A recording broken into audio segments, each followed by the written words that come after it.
Okay, can check now.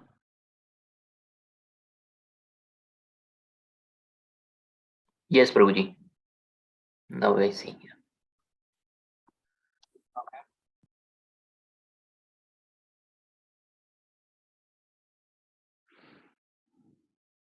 Okay. Prabhupada spoke of the importance of the music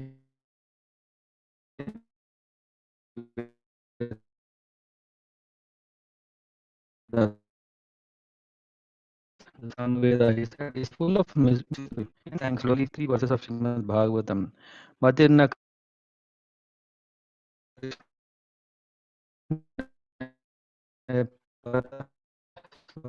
Swatova Mitobhi Adanda Gope Charvita Charvirnanam Nate Vidu Swartha Gatim Hi Vishnum Durasaya Ye Bahir Artha Manina Anda Andantara Anda Yatha Der Upaniyamana Stepisha Tantriyam Urudamni Baddha Naisa Matis Tvad Tavad Urukramagrhim Prasati अनर्थापगमो यद अर्थ महीयसां पाद रजोभिषेकं निष्किञ्चनानां न वृणीत यावत्. Because of their uncontrolled senses, persons too addicted to materialistic life make progress toward hellish conditions and repeatedly chew that which has already been chewed. Their inclinations toward Krishna are never aroused, either by the instructions of others, by their own efforts, or by a combination of both. Persons who are strongly entrapped by the consciousness of enjoying material life and who have therefore accepted as their leaders or guru a similar blind man attached to external sense objects cannot understand that the goal of life is to return home, back to Godhead, and engage in the service of Lord Vishnu.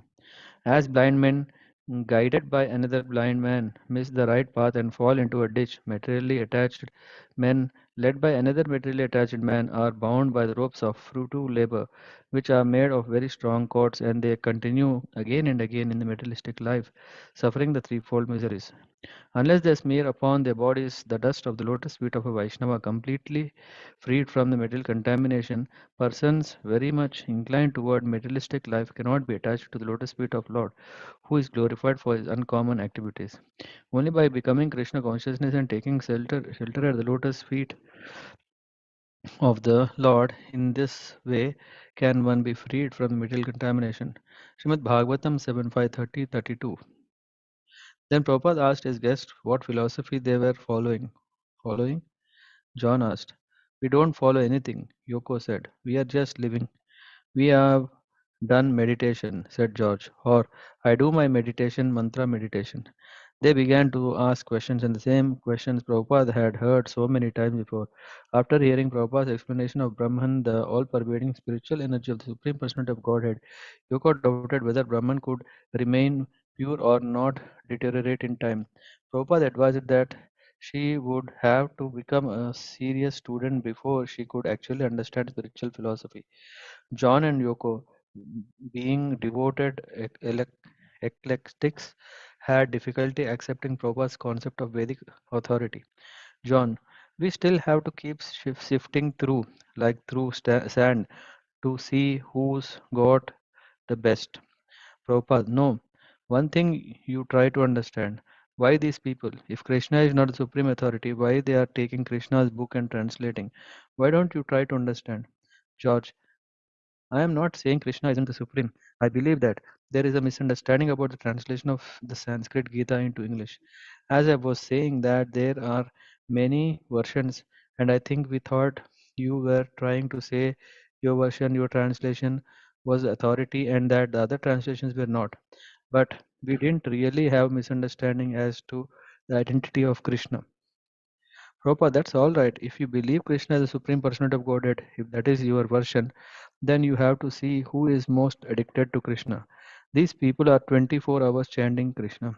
And another person who had not a single word Krishna,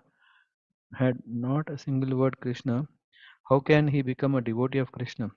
How can he? Who does not utter Even the name of Krishna become a representative of Krishna. If Krishna is authority and that is accepted, therefore those who are directly addicted to Krishna, they are authorities. After more than an hour of conversation, Prabhupada distributed some prasadam to John, George, Yoko, and the few devotees in this room. If these Shreshtas were to take up Krishna consciousness, that would be good for them and many others also. He had done his duty and provided them the opportunity. It was Krishna's message, and to accept it or not was now up to them. John said he had something to do and he excused himself. As everyone was leaving, Yoko, walking down the stairs, turned to John and said, "Look at how simply he is living. Could you live like that?" In the evening, Prabhupada sat with the three couples, Shyamasundara and Malati, Gurudas and Yamuna, and Mukunda and Janaki. After a year's separation, they were happily with Prabhupada and he was happy to be with them. The love they shared and their mutual satisfaction at being together was based on a unifying desire to establish Lord Chaitanya's Sankirtan movement in this important city. Now that Prabhupada had come to London, work would not slacken. It would increase under his expert guidance. Prabhupada could daily instruct the men on organizing more London preaching and they could report to him as necessary. The women could also directly serve him, cleaning his quarters, washing and ironing his laundry,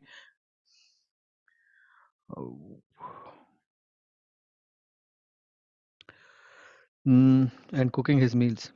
No one can afford a house like this in England anymore, Prabhupada said. England has gone down. Now these young boys own a place like this, and we are here. Prabhupada, Shyam Sundar spoke up. Our record sold 50,000 copies yesterday. Oh, Prabhupada, eyes widened. Very big business.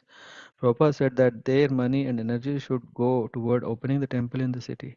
Now they were living comfortably on this aristocratic estate in the suburbs, and certainly they should try to involve these important celebrities in Krishna consciousness as far as possible. But the main business should be to open a temple in the city. Bhakti Siddhanta Saraswati Thakur had preferred to establish temples in the cities where the people were.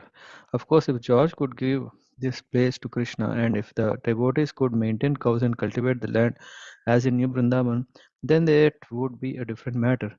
They would have to see what Krishna desired. Prabhupada was sorry that some of his disciples were obliged to work full time renovating the estate in exchange for their stay. Brahmanas and Vaishnavas, he said, had the serious work of cultivating spiritual knowledge and teaching it to others, and they deserved the respect and support of the rest of the society. The arrangements at Tittenhurst seemed more business than charity, but they should tolerate it as a temporary situation.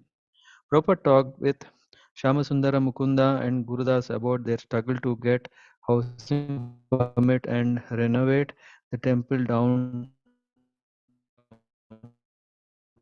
Shyamasundar had been right. Prabhupada said to begin renovating the temple. Krishna would protect his investment. When Prabhupada learned they had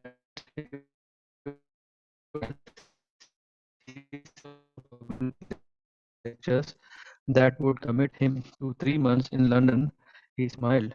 He would be glad to stay and preach in England, he said, for as long as it took to open the London Centre. He had succeeding where his sannyasi godbrothers had failed. He told them that because they had chanted Hare Krishna with faith, they have succeeded. They were not great scholars or he had faith in God. Prabhupada said that he also was a real requirement for the spiritual success. A devotee could go to many places and accomplish many things, Prabhupada said, but unless he was free of material motives, he would not be able to implant the seed of bhakti into the hearts of others. Prabhupada cited Sivananda, who had gone alone to Hamburg and tried his best with faith in his spiritual master. Now Krishna was blessing Shivananda with little success. A storefront temple nearly recruited devotees, an interested professor and other guests coming and chanting. Even one lone preacher could accomplish many things for Krishna, provided the preacher was free from sense gratification and the desire for profit, adoration, and distinction. Srila Prabhupada rose early about 1 a.m. and began dictating his latest book, Krishna Consciousness. the Supreme Personality of Godhead. Krishna was born in Los Angeles 8 months before was a summary of Bhagavatam's 10th canto. Each successive verse giving a Roman transliteration, Sanskrit, English synonyms, the English translation, and then his commentary. Krishna, however, was all in English with translation and commentary blended together as transcendental stories. I think my laptop might restart. Yeah, so in case if I disappear for a while, don't panic, I'll rejoin. In his verse by verse translation of Bhagavatam, Prabhupada was still working on third canto. So to reach the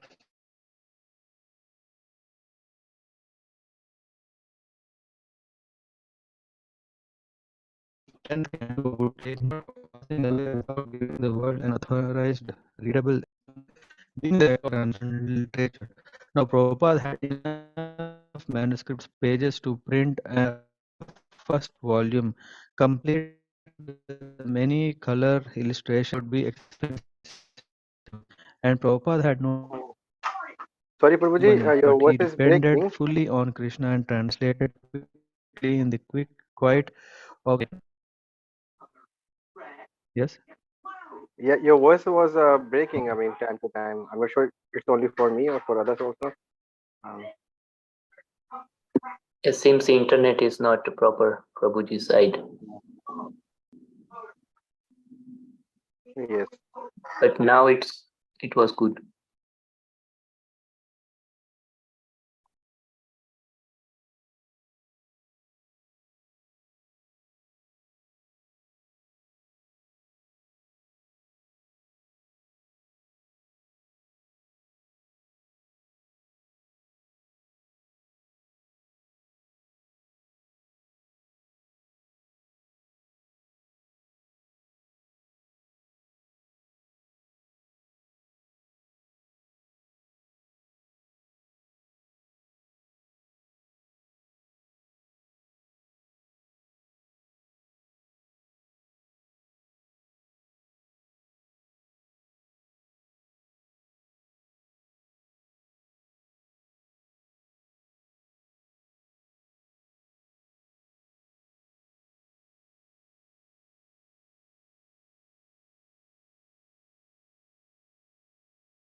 Hare Krishna.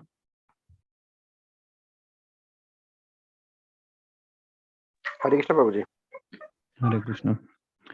I think laptop is starting still. I have joined here.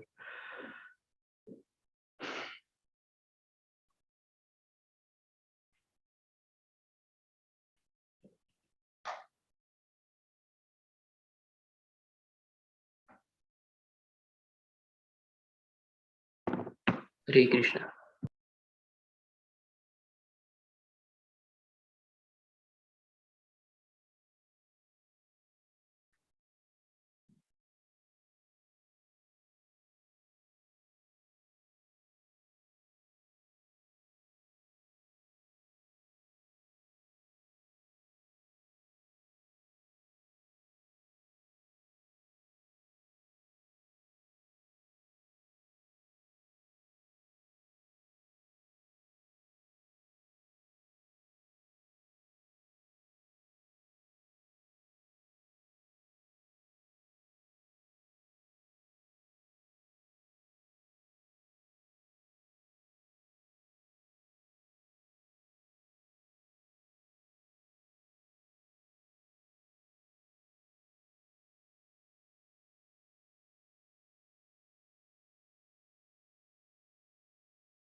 Hare Krishna.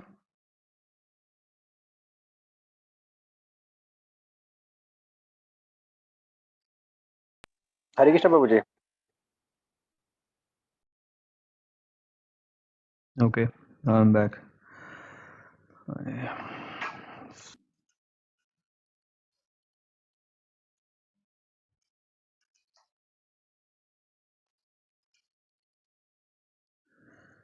Let me know if you see the screen.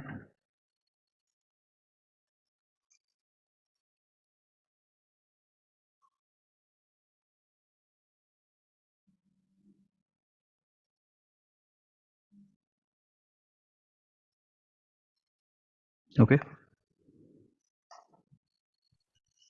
Yes, Prabhu. Okay. Can someone check? Stop video.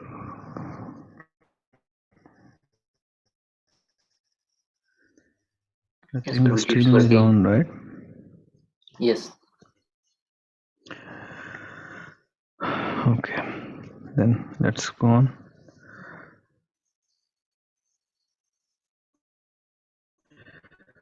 So yeah, we are here. Expensive would be expensive. Prabhupada had no money, but he depended fully on Krishna and translated quickly in the quiet of early morning. At 4:30, Prabhupada's secretary Purushottam entered, followed by Yamuna Devi. Purushottam offered Arati to Prabhupada's small Radha Krishna deities, while Yamuna watched, eager to learn. Prabhupada sang prayers accompanying himself on the harmonium. During Prabhupada's Mangalarti ceremony, the other dozens or so disciples as walked the damp pathway to the temple. They felt the cold air and heard the bells and Prabhupada singing.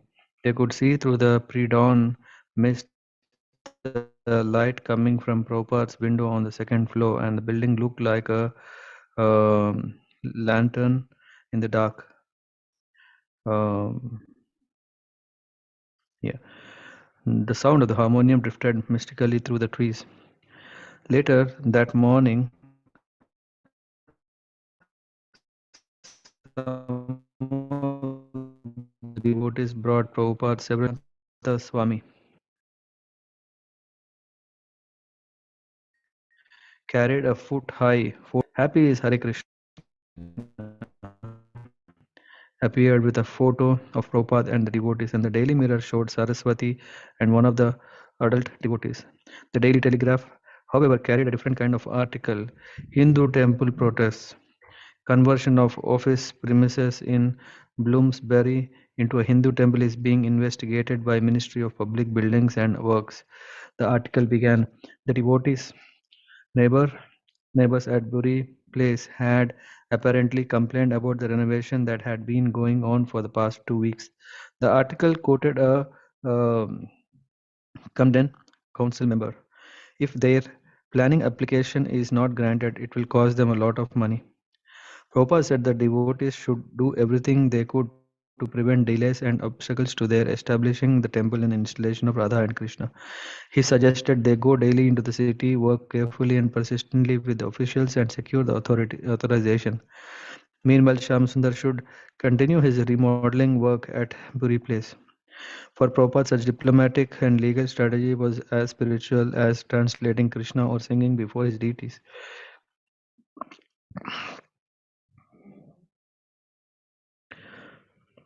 He was serious, heavy, and his disciples sensed this as he looked at them with full concentration. His intelligent gaze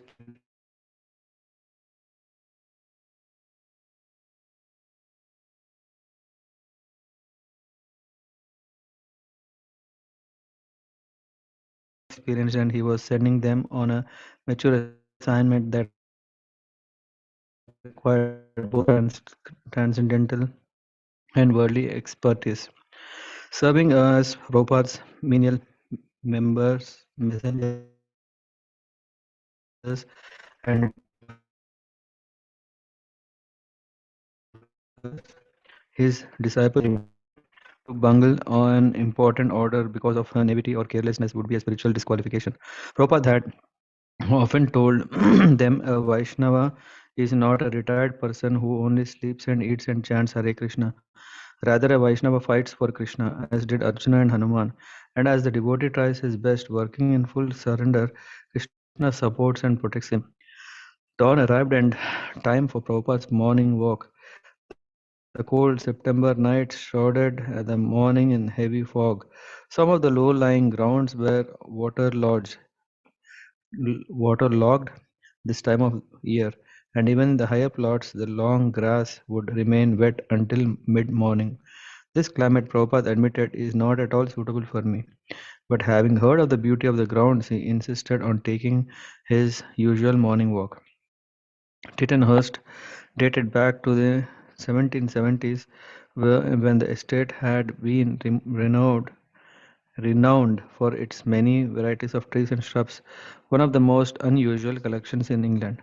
Even now, cypresses, weeping beech, Austin poplars, royal palms, redwoods, varieties of pines, monkey puzzle trees, and orchards of cherry and apple grace the stately grounds. Trees that stand 125 feet tall, and the redwoods grew even taller. Bushes and vines grew in dense thickets. Close by the main house were hundreds of rhododendrons, a formal rose garden, and several fountains. The estate had its own lake stocked with goldfish and perch, and at the far end of the property stood a row of greenhouses of grapes and peaches, designed so as to be a bloom in every season. The grounds had been carefully kept for generations. A recent owner having employed more than 20 gardeners. John, however, was deliberately allowing the grass to go uncut. Prabhupada walked out into the morning mist onto the long wet grass.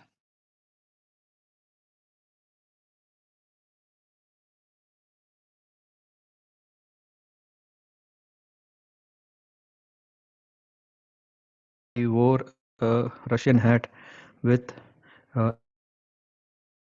earmuffs and black rubber Wellington boots. A black full-length overcoat given him by the devotees in Germany covered his robes and sweater, leaving only glimpses of saffron clothes. As Prabhupada walked, accompanied by several of his disciples, he passed a fountain near the main house and entered a grove. The path narrowed with vine bushes close in and led them into an open meadow, once a well-tended lawn, but now a field of high grass.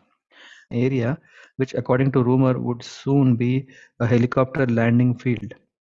At the bottom of the sloping meadow, Prabhupada entered an orchard. Many leaves have fallen from the trees, and the sun's first rays now revealed shavings of autumn gold at Prabhupada's feet.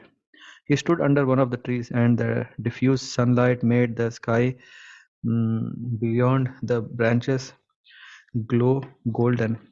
In my childhood, he said, there were so many names given to me. I appeared the day after Krishna appeared, and that was a great celebration on that day.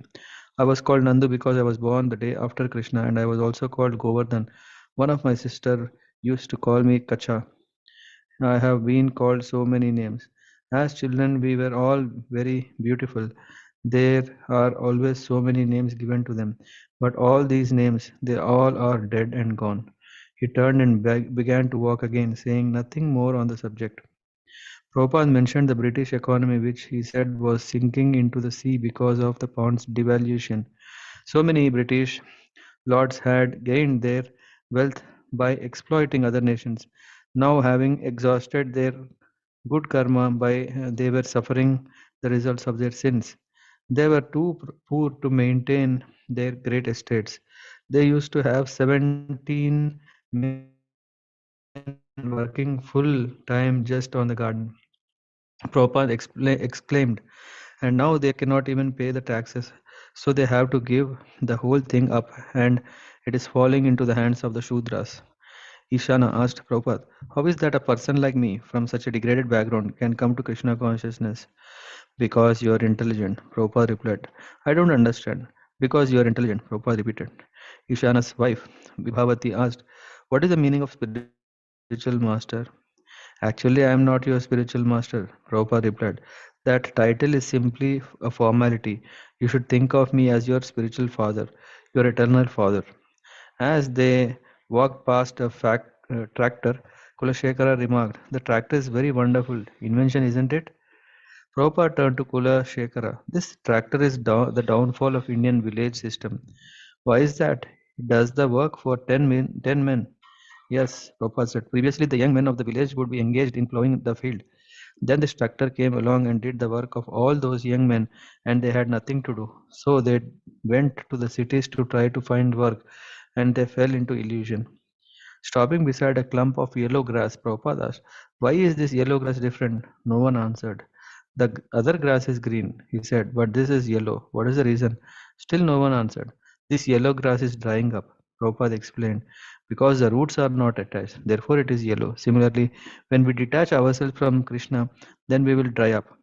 They walked to a spot where the grass grew almost 6 feet high. Stopping at a path the tractor had cut, Prabhupada smiled. Oh, we can go through this. And he strode ahead with his cane into the head-high jungle of grass and weeds. He walked until he came to a low hill that had been cleared and he stopped. As he stood there, surrounded by the sea of grass and a few disciples, Kulashekara asked about the song Prabhupada had been singing earlier that morning. The song, Prabhupada said, is about Lord Chaitanya Mahaprabhu. He would rise and he would go out at this time of the morning when the sun had risen but it is not yet in the sky. As Prabhupada spoke, the mist was already dissipating and the golden glow into the sky had moved higher above the horizon. Prabhupada raised his hand and swayed from side to side. In this way, he said, Chaitanya Mahaprabhu would dance in the morning. As they returned by the main house, John Lennon stood gazing out through the glass doors, watching. Watching. Prabhupada walking with a cane, dressed in his black coat and his Wellingtons, looked like the gentleman of the estate out for his morning walk. Stopping now and then, he would look at certain trees, touching their barks, rubbing their leaves, inspecting them closely. At the beginning of the walk, a devotee had picked a rose and handed it to him, and he still held it in his hand with care.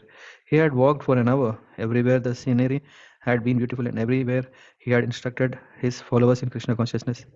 As Prabhupada approached the building where he lived, he met little Saraswati. Taking his hand, he walked along with her to the foot of the stairs, where they stopped. Prabhupada was halfway up the stairs when he turned and saw Saraswati standing in the downstairs, watching. He beckoned and called to her, come on, and she crawled up the stairs after him. When Saraswati came into Prabhupada's room, he asked her, so are you old enough to go to Gurukul? No, she said, shaking her head. Come here. I am going to put a stamp on your forehead, and then we are going to put you in a red mailbox and send you to Gurukul. Saraswati began to cry. Malati, Malati, I don't want to go, and ran and hid behind her mother. Come on, Saraswati, Prabhupada coaxed. Come sit on my lap, and I will give you some prasadam. She came and sat on Prabhupada's knee. Now, get me the stamps. Purushottam, he teased. We are going to send her to Gurukul. Saraswati shrieked and ran to Malati. To Srila Prabhupada, Saraswati was a pure spirit soul, but because she was in a small child's body, he didn't teach her philosophy. He teased her, gave her prasadam, and treated her with the affection of a grandfather.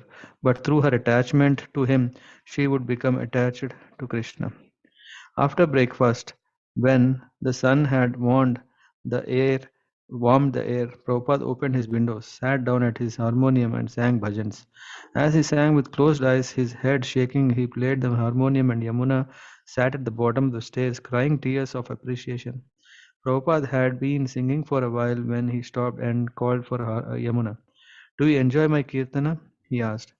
Yes, she nodded very much.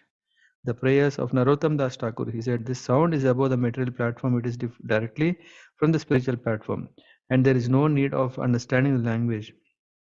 It is just like a thunder burst. Everyone can hear the sound of thunder. There is no misunderstanding. Similarly,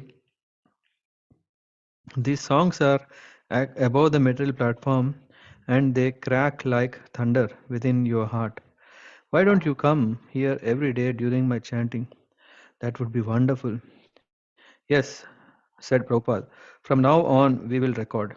And every morning after that, Prabhupada sang, and Purushottam and Yamuna would come to his room and record. What is your favorite bhajan? Yamuna asked. What's yours? Prabhupada returned. Lord Chaitanya Shikshashtakam prayers. My favorite said Prabhupada, is Hari Hari Vifale. He recited the gist of the prayer in English. O Lord Hari, I have spent my life uselessly. Although I have taken this rare human birth, I have not worshipped Radha and Krishna, and so I have knowingly drunk poison. There is so much depth of meaning in Narottam Das Thakur's prayers. Purushottam. Once Prabhupada was sitting alone in his room. I walked by and I heard him singing a prayer I have never heard before, and I went in. Of course, everyone knows he sings. He can sing very beautifully, very greatly inspired. But I have never heard him sing as beautifully as he did that one time. I had heard him sing many times in many temples, but I have never heard him sing as beautifully as this. I felt very honored to hear it, very privileged. It was beautiful. When he was done, he just got up and said, let's go now. Prabhupada also chanted one chapter of Bhagavad Gita daily for 18 days. Everywhere Bhagavad Gita is chanted, he said, that place becomes a tirtha, a holy place. Purushottam reported to the devotees in the United States these activities of Srila Prabhupada. He is singing prayers a lot, and much of it is being recorded. I must admit that the tapes of songs and prayers he is making now are the best ones I have ever heard. Wait until you hear them when we get back. As the Bhagavatam says, drink deep this nectar, O man of pity, O man of piety, and you shall be taken from this mortal frame. The woman cooking for Prabhupada was serving him American desserts, apple pie, donuts, glazed cookies. Prabhupada would smile, but he would only nibble at his dessert. One afternoon he said, these sweets are very nice, but no one has made me sandesha. None of the devotees knew how to make Bengali sweets, so Prabhupada took them into the kitchen and taught them to make sandesh. Although they had watched carefully, their first attempts produced sandesh that was dry and grainy, but Prabhupada accepted it, preferring the sandesh which Krishna himself used to eat to the Western confections. For the devotees at Tittenhurst, to have Prabhupada living among them was again to witness Krishna's pure devotee as he engaged constantly in ecstatic devotional service with his body, mind, and words. They could see how Prabhupada was speaking and acting in Krishna consciousness at every moment, and his presence confirmed that the most exalted platform of pure devotional service was a reality. His disciples felt bliss and a renewed determination just being with him. Prabhupada's hosts, John and Yoko, also had the valuable opportunity to be near Prabhupada, although they chose to keep apart. Remaining together in their own world, they mingled but rarely with the devotees.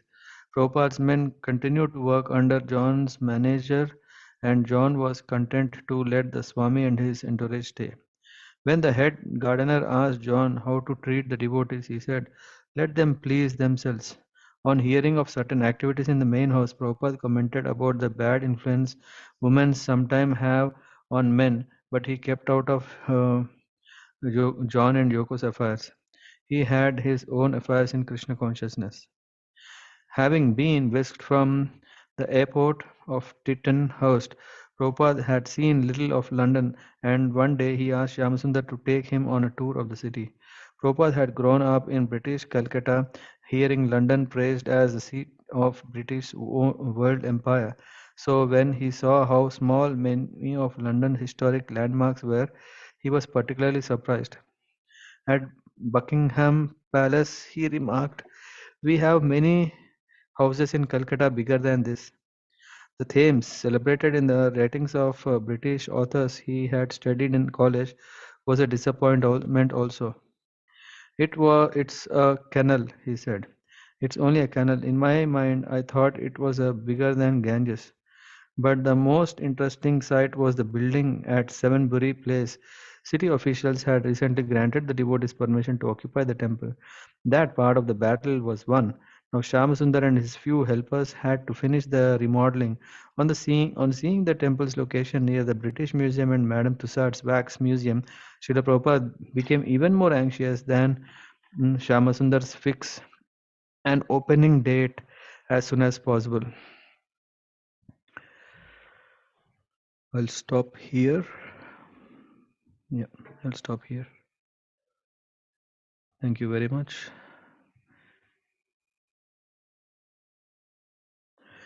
Yeah, in the midst of all stopping and starting, I don't know how much we could follow, but at least that is the story of London with His Divine Grace, A.C. Bhaktivedanta Swami Śrīla Prabhupada. Hare Krishna.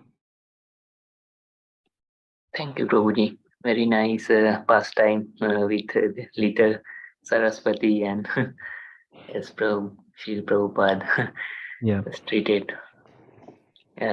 very, very lovingly. All yeah, nice. Okay, anyone want to share more?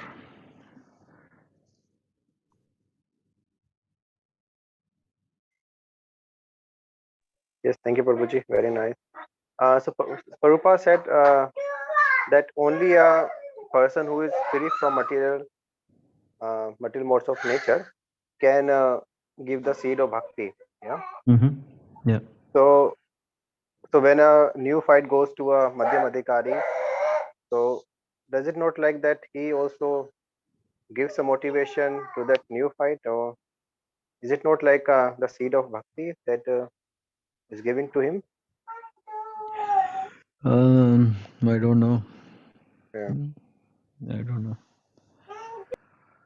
As far as I know, the definition of Madhyamadhikari is that by seeing him, one is inspired to practice Krishna consciousness.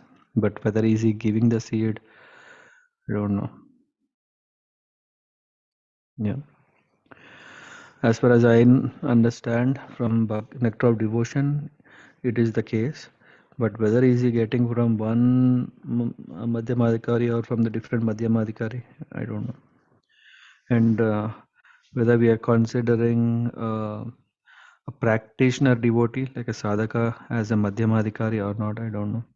Yeah, but I think if we understand from Prabhupada has authorized the either GBC or even sannyasis, right? So in that way we see that because Prabhupada has authorized, so they can give the seed, spiritual masters. Yes. Okay. Thank you. Mhm. Okay. Okay, and thank you so much, and we will see us tomorrow.